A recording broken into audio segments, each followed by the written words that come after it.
Γεια σου, Ρίτσαρτ. Γεια. Το όπλο έχει δηλωθεί? Μπορεί και να έχει, αλλά ο αριθμός σειράς του όπλου έχει σβηστεί με τρόχισμα και δεν το διαβάζω. Μένει το τεστ πυροβολισμού. Θα αργήσει πολύ αυτό? Θα πρέπει πρώτα να συγκρίνω τα ίχνη της σφαίρας με άλλα παρόμοια που τυχόν υπάρχουν μέσα στα αρχεία μας. Από αυτό ίσως συμπεράνω αν το συγκεκριμένο όπλο έχει χρησιμοποιηθεί ποτέ σε οποιαδήποτε επιχείρηση ή όχι. Με άλλα λόγια, θα αργήσει. Για να κρυβολογούμε θα πάρει πολύ χρόνο.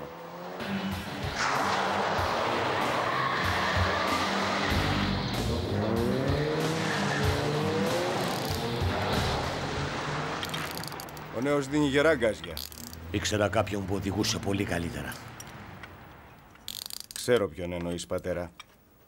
Όμως πρέπει να συνηθίσεις την ιδέα πως ο αδελφός μου πέθανε. Ποιος λες να σκότωσε το Γέγκερ? Νομίζω πως ξέρω ποιος το έκανε. Μπα, ποιος ήταν?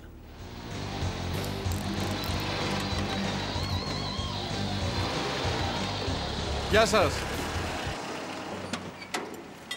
Το καρμπυρατέρ μου δεν μου τα λέει και πολύ καλά. Του ρίχνετε μια ματιά? Άστο σε εμάς. Τώρα μάλιστα που είσαι και ο πιο γρήγορος οδηγός μας. Αυτό δεν είναι ένα σοβαρό κίνητρο?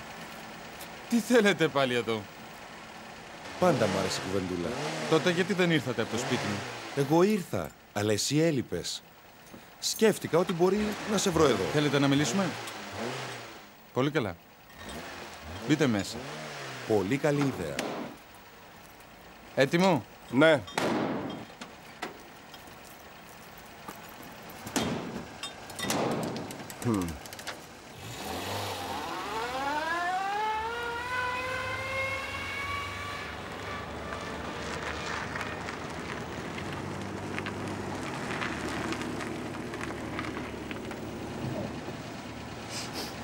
Όλα καλά? Ναι, γιατί όχι.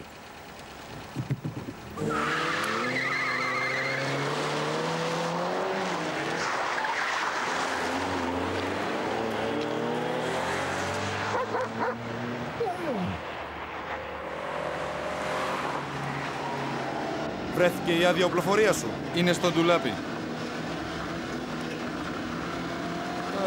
καινούργια άδεια. Όμως δεν θα σου επιστρέψω το όπλο. Ο αριθμός του είναι τροχισμένος. Πού το βρήκες?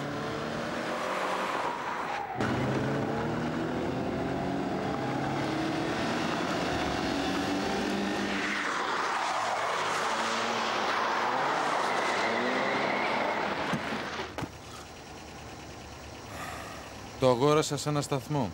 Από ένα Πολωνό. Από ένα Πολωνό. Για την ώρα του κάνουμε τεστ. Αν δεν είναι καθαρό, θα έχεις κι άλλο πρόβλημα. Αν είχα φάει, τώρα θα είχα κι εγώ. Λες?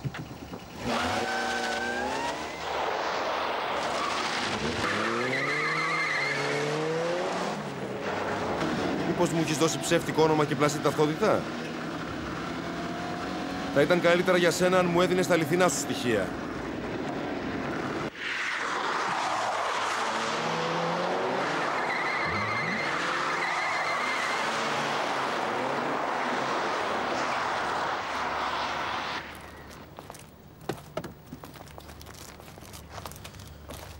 Ευχαριστώ, με κατέπληξες. Ο νέος οδηγεί πολύ καλά, Ναι, αλλά έχω δει και καλύτερους. Κι εγώ, αλλά όχι πολλούς. Δεν νομίζω πως είναι κανένα κατόρθωμα να τρέχεις σαν τρελός. Θέλω να μιλήσουμε. Δεν μπορώ να σας βοηθήσω. Δεν έχω ιδέα. Άλλωστε έχω και δουλειά. Θα μείνετε αν τρέξω 2 γύρους με αυτόν?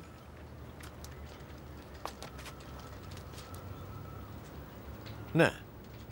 Θα ήθελα να το δω. Στοιχηματίζω 500 στον όμορφο.